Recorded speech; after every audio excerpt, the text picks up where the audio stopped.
Hi hello ಪ್ರಿಯ ವೀಕ್ಷಕರೇ, ನಾನು ನಿಮಗೆ ಆಲ್ರೆಡಿ ಈ 3 ಬುಕ್ಗಳ ಬಗ್ಗೆ ಪರಿಚಯವನ್ನು ಮಾಡಿಸಿದ್ದೀನಿ. ಈ 3 ಬುಕ್ಕಲ್ಲಿ ಇರ್ತಕ್ಕಂಥ ಸಂದೇಶವನ್ನು ನಿಮಗೆ ಪರಿಚಯ ಮಾಡಿಸ್ತೀನಿ. ಒಂದೊಂದು ದಿನ ಒಂದೊಂದು ಪುಸ್ತಕದ ಒಂದೊಂದು ಭಾಗವನ್ನು ನೋಡ್ತಾ ಹೋಗ್ತೀನಿ. ಸೊ ನಿಮಗೆ ಅದನ್ನು ತಿಳ್ಕೊಳ್ಳೋಕ್ಕೆ ಮುಂಚೆ ನಮ್ಮ ಚಾನಲನ್ನು ಸಬ್ಸ್ಕ್ರೈಬ್ ಮಾಡಿ, ಹಾಗೆ ಇಷ್ಟವಾದರೆ ಲೈಕ್ ಕೂಡ ಮಾಡಿ, ಆಯಿತಾ. ಫಸ್ಟ್ ನೀವು ನೋಡ್ಬೋದು, ಕ್ಷಣ ಹೊತ್ತು ಅಣಿಮುತ್ತು ಅಂತ ಹೇಳ್ಬಿಟ್ಟು ಇದು ದೋಣಿ ಸಾಗಲಿ ಅಂತ ಬುಕ್ ನೇಮ್ ಇದೆ. ಸೊ ಇದು ಭಾಗ 6ರಲ್ಲಿ ಸಿಗ್ತಕ್ಕಂಥದ್ದು ಎಸ್ ಷಡಾಕ್ಷರಿ ಅವ್ರದ್ದು. ಓಕೆನಾ, ಇದ್ರ ಬಗ್ಗೆ ನಾವು ಒಂದೊಂದೇ ಭಾಗಗಳನ್ನ ನೋಡ್ತಾ ಹೋಗೋಣ ಇವತ್ತಿನ ದಿನ. ಫಸ್ಟ್ ಒನ್ ನೀವು ಪರಿಬಿಡಿಯಲ್ಲಿ ನೋಡ್ಬೋದು, ಎಷ್ಟು ಅಂದರೆ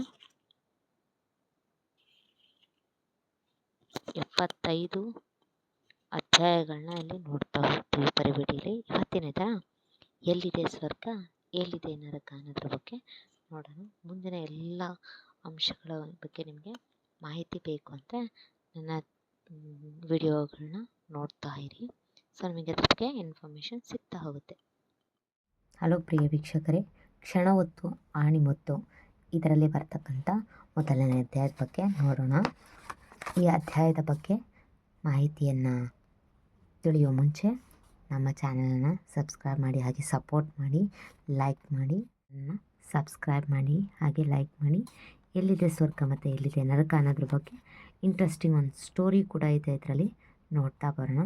ಕೇಳಿ, ಪೂರ್ತಿಯಾಗಿ ಕೊನೆವರೆಗೂ ಕೇಳಿ, ಓಕೆನಾ. ನಿಮಗೊಂದು ಪ್ರಶ್ನೆ, ಸ್ವರ್ಗ ನರಕಗಳೆಂಬುದು ಇವೆಯಾ? ಎಲ್ಲಿವೆ? ಹೇಗಿವೆ? ಈ ಪ್ರಶ್ನೆಗಳನ್ನು ನಮ್ಮ ಸ್ವಾಮೀಜಿಯವರಿಗೆ ಕೇಳಿದಾಗ ಅವರು ಜೋರಾಗಿ ನಕ್ಕು, ಸ್ವರ್ಗ ನರಕಗಳ ಬಗ್ಗೆ ಕೇಳಿದ್ದೇನೆ, ಸತ್ತವರು ಮಾತ್ರ ಅಲ್ಲಿಗೆ ಹೋಗುತ್ತಾರಲ್ಲವೇ? ನಾನಿನ್ನೂ ಸತ್ತಿಲ್ಲ, ಅಲ್ಲಿಗೆ ಹೋಗಿಲ್ಲ. ನನಗೆ ಗೊತ್ತಿರುವ ಅನೇಕರು ಸತ್ತಿದ್ದಾರೆ, ಆದರೆ ಅವರು ಯಾರೂ ಹಿಂತಿರುಗಿ ಬಂದಿಲ್ಲ, ವರದಿ ತಂದಿಲ್ಲ. ಆದ್ದರಿಂದ ಸ್ವರ್ಗ ನರಕಗಳ ಬಗ್ಗೆ ಏನು ಹೇಳಲಿ ಎಂದರು. ಅವುಗಳ ಬಗ್ಗೆ ಎಲ್ಲ ದೇಶಗಳವರು, ಧರ್ಮಗಳವರು ಮಾತನಾಡುತ್ತಾರಲ್ಲ. ಅದರಲ್ಲೂ ನರಕದ ವಿಧ ವಿಧವಾದ ವರ್ಣನೆಗಳನ್ನು ಮಾಡುತ್ತಾರೆ. 7 ಬಗೆಯ ನರಕಗಳಂತೆ, ಒಂದಕ್ಕಿಂತ ಒಂದು ಘೋರವಂತೆ. ಪಾಪ ಮಾಡಿದವರ ಪಾಪಗಳ ಪ್ರಮಾಣಕ್ಕೆ ಅನುಸಾರವಾಗಿ ಬೇರೆ ಬೇರೆ ನರಕಗಳ ಶಿಕ್ಷೆ ಸಿಗುತ್ತದಂತೆ ಎಂದು ಮತ್ತೆ ಕೇಳಲಾಯಿತು. ಸ್ವಾಮೀಜಿಯವರು ಒಳ್ಳೆಯದನ್ನು ಮಾಡಿ ಸ್ವರ್ಗ ಪ್ರಾಪ್ತಿಯಾಗುತ್ತದೆ ಎಂದರೆ ಜನ ನಂಬದಿರಬಹುದು, ಆದರೆ ಕೆಟ್ಟದ್ದು ಮಾಡಿದರೆ ನರಕಕ್ಕೆ ಹೋಗುತ್ತೀರೆಂದರೆ ಅದನ್ನು ಹೆದರಿಕೆಯಿಂದ ನಂಬುತ್ತಾರೆ. ಜನ ಕೆಟ್ಟ ಪರಿಣಾಮಗಳಿಗೆ ಬೆಲೆ ಕೊಡುತ್ತಾರೆಯೇ ಹೊರತು ಒಳ್ಳೆಯ ಪರಿಣಾಮಗಳಿಗೆ ಬೆಲೆ ಕೊಡುವುದಿಲ್ಲ ಎಂದರು. ಅವರೇ ಒಂದು ಕತೆ ಹೇಳಿದರು. ರಾಜನ ಸೇವಕನೊಬ್ಬ ಒಮ್ಮೆ ದೂರದ ಊರಿಗೆ ಹೋದನಂತೆ. ಆ ಊರಿನವರು ಅವನನ್ನೇ ರಾಜನಂತೆ ಕಂಡರು, ಆದರದಿಂದ ಸ್ವಾಗತಿಸಿದರು. ಬಿಡಾರಕ್ಕೆ ಅಚ್ಚುಕಟ್ಟಾದ ವ್ಯವಸ್ಥೆ ಮಾಡಿದರು.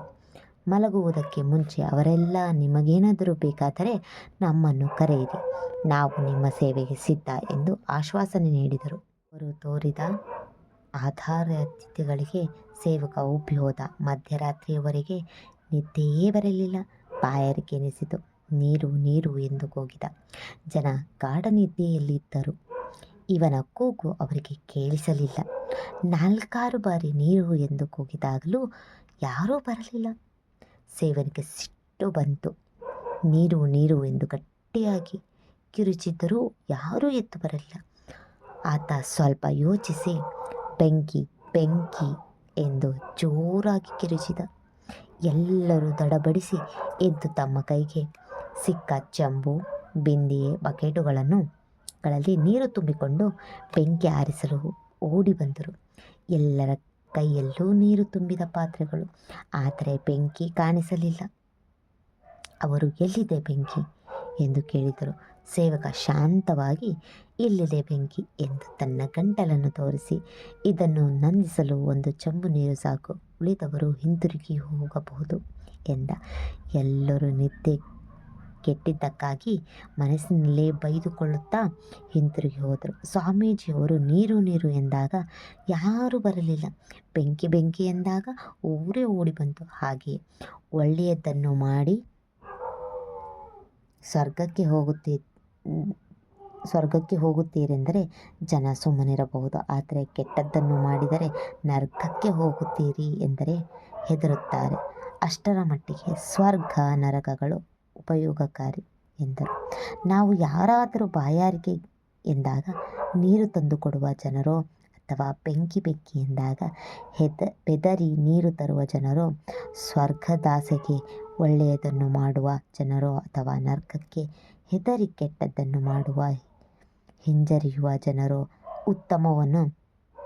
ಉತ್ತರವನ್ನು ನಮಗೆ ನಾವೇ ಮೆಲ್ಲಗೆ ಹೇಳಿಕೊಳ್ಳಬಹುದು. ಈಗ ಇದರ ಬಗ್ಗೆ ನೀವು ಮಾಹಿತಿಯನ್ನು ತಿಳ್ಕೊಂಡಿದ್ರಲ್ವಾ? ಹೇಗಿದೆ, ಎಲ್ಲಿದೆ ಸ್ವರ್ಗ ಆ್ಯಂಡ್ ಎಲ್ಲಿದೆ ನರಕ ಅನ್ನೋದ್ರ ಬಗ್ಗೆ ಕಮೆಂಟ್ನಲ್ಲಿ ತಿಳಿಸಿ. ಹಾಗೆ